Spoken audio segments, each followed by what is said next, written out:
नमस्कार दोस्तों, SGM education रे यूट्यूब चैनल पर आपका हार्दिक स्वागत है। जैसा कि हमारे इस चैनल को आज कंप्लीट 1 महीना कंप्लीट हो गया है चलते चलते, यानी कि 1 अप्रैल से हमने ये चैनल स्टार्ट किया था और आज 1 मई है। इसलिए आप लोगों का इस चैनल के प्रति जो स्नेह प्रेम था, जो आपका प्यार था इस चैनल के लिए, उसके लिए आप सभी को बहुत बहुत बधाई, बहुत बहुत धन्यवाद कि आपने इस चैनल को इतना स्नेह और प्रेम दिया। और मैं परमात्मा से यही दुआ करता हूँ, यही गुजारिश करता हूँ कि हे प्रभु, जो भी इस चैनल से हिंदी के लिए पढ़ रहे हैं, अर्थात किसी भी कंपटीशन एग्जाम के लिए हिंदी पढ़ रहे हैं इस चैनल से, उन सबको आप सफलता देना। वो अपने जिस भी लक्ष्य को लेकर पढ़ रहे हैं उसकी प्राप्ति हो उन्हें। तो ये परमात्मा से मैं दुआ करता हूँ। और आइए अब हमारा जो कि इसी चैनल पर फर्स्ट ग्रेड, सेकंड ग्रेड और रीट भर्ती परीक्षा के लिए जो स्पेशल बैच चल रहा था, जिसमें हमारा टॉपिक, जिसमें हमारा प्रकरण चल रहा था अलंकार। और अलंकार प्रकरण में, अलंकार टॉपिक में हमने अब तक जो पढ़ा उसमें अलंकार की स्थिति, अलंकार को लेकर विद्वानों के मत, अलंकार की जो भेद है उन्हें देखा, जिसमें हमने अलंकार के जो मुख्य 2 भेद है उसमें शब्दालंकार के 4 भेदों को पढ़ा, जिसमें अनुप्रास है, यमक है, श्लेष है, वक्रोक्ति को पढ़ा। उसी में हमने अर्थालंकार, यानी कि अलंकार का मुख्य दूसरा भेद अर्थालंकार है, उसके भी अब तक 10 भेद हमने पढ़ लिए, जिसमें उपमा है, रूपक है, उत्प्रेक्षा है, और उसके बाद हमने विरोधाभास है, भ्रांतिमान है, संदेह है, और फिर आपकी विभावना है, असंगति है, ऐसे हमने और दृष्टांत, उदाहरण आदि 10 अलंकारों को, यानी कि 10 अर्थ अलंकार के भेद पढ़े। अब 11वां, 12वां और 13वां भेद जो कि आज हम इस कक्षा में पढ़ेंगे।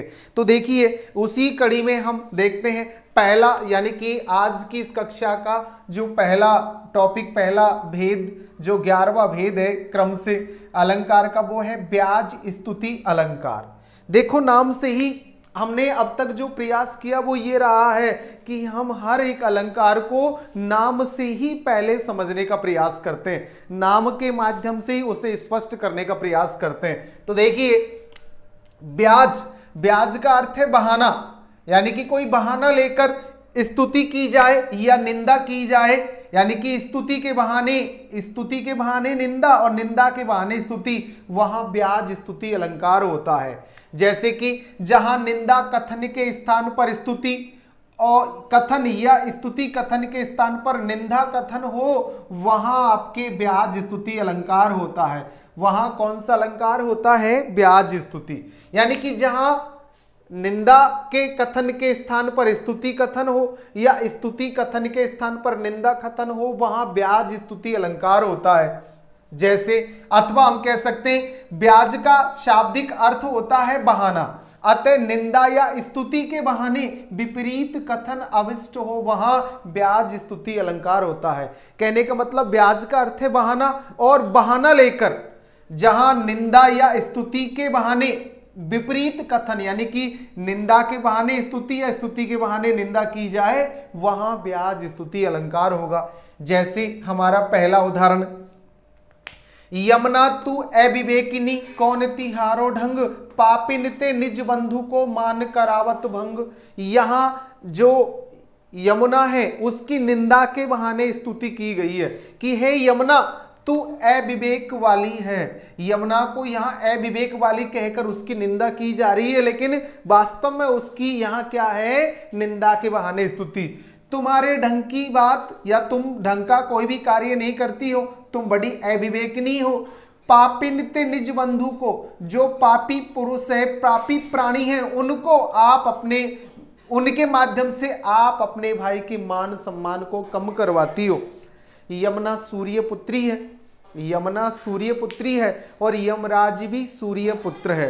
तो जितने भी पापी लोग हैं मरने के बाद यमराज के दरबार में दरबे जाते हैं, तो वो उन्हें उनके किए गए पापों के अनुसार दंड देते हैं। लेकिन जो प्राणी जो प्राणी यमुना के जल में स्नान करके और अपने पापों का समन कर लेते हैं, वो जैसे ही यमुना के भाई यमराज के पास जाते हैं तो यमराज भी उन्हें दंड नहीं देता है, अपनी बहन के मान सम्मान को रखकर।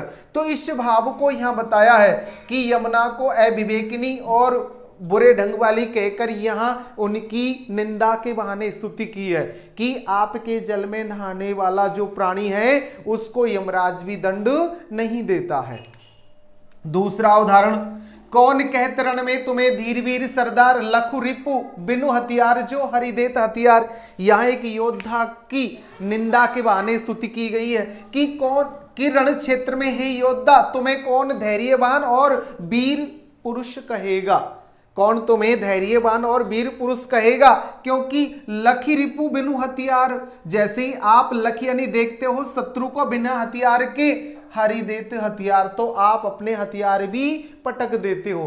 कहने का भाव है कि आप अपने शत्रु को निहत्था देखकर उसके ऊपर हथियार नहीं उठाते हो, आप भी निहत्थे हो जाते हो। इस प्रकार यहां निंदा के बहाने क्या की गई है, उस रणबांकुरे की, उस वीर की स्तुति। अगला आपकी उदाहरण, राम साधु तुम साधु सयाने, राम भांति सब भली पहचाने। यहां भगवान श्री राम लक्ष्मण और कौशल्या की स्तुति के बहाने निंदा की है। यहां कौशल्या राम और लक्ष्मण को लेकर के कई कह रही है कि राम साधु, लक्ष्मण से कह रही है कि राम तो साधु सज्जन है ही है, तुम शाने या चतुर सज्जन हो, और राम की माता कौशल्या को हम भली प्रकार से पहचानती है। कहने का भाव है कि यहाँ भगवान श्री राम लक्ष्मण और माँ कौशल्या की स्तुति के बहाने निंदा की गई है। अगला, हनुमत जारी लंक सब अंगद रोपी लात, धरि धीरज देखत रहे धनी रावण क्या बात। रावण की यहाँ स्तुति के बहाने निंदा की जा रही है कि हनुमान ने लंका में जाकर लंका को जला दिया।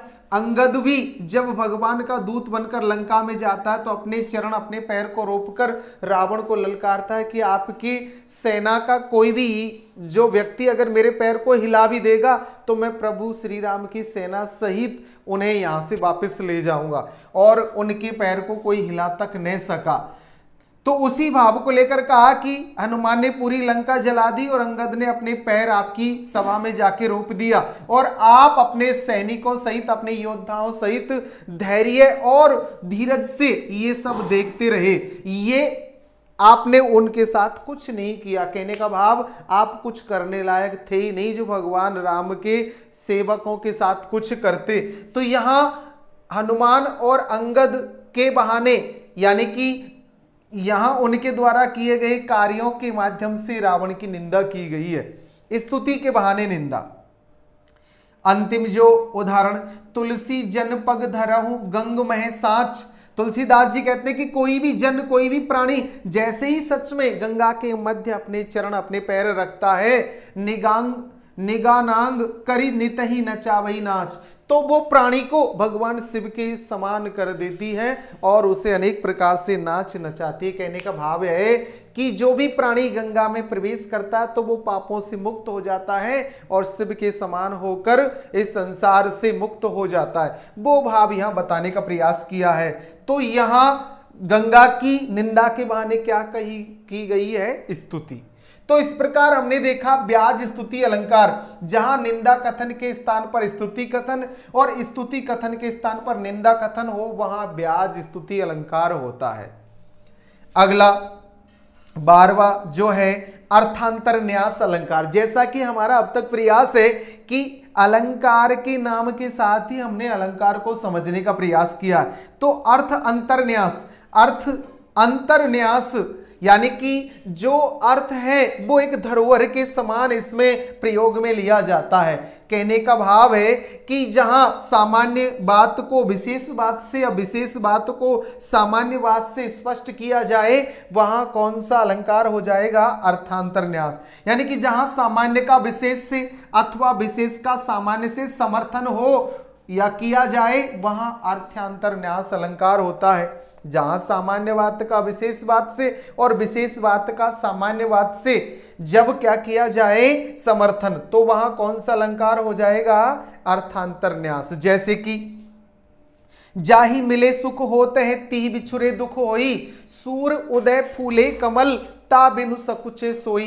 तो यहां कभी कह रहे हैं कि जिसके मिलने से सुख मिलता है उसके बिछुड़ने से दुख भी होता है। ये सामान्य सी बात है। उसका विशेष बात से समर्थन किया है कि सूर्य के उदय होने से कमल खिल जाते हैं और जैसे ही सूर्य अस्त होता है तो कमल मुरझा जाते हैं। जैसे यहां मिलने और बिछुड़ने की जो सामान्य बात है उसका सूर्य के उदय होने और अस्त होने को और कमल को लेकर विशेष बात से समर्थन किया, इसलिए यहां कौन सा अलंकार है? अर्थांतर न्यास।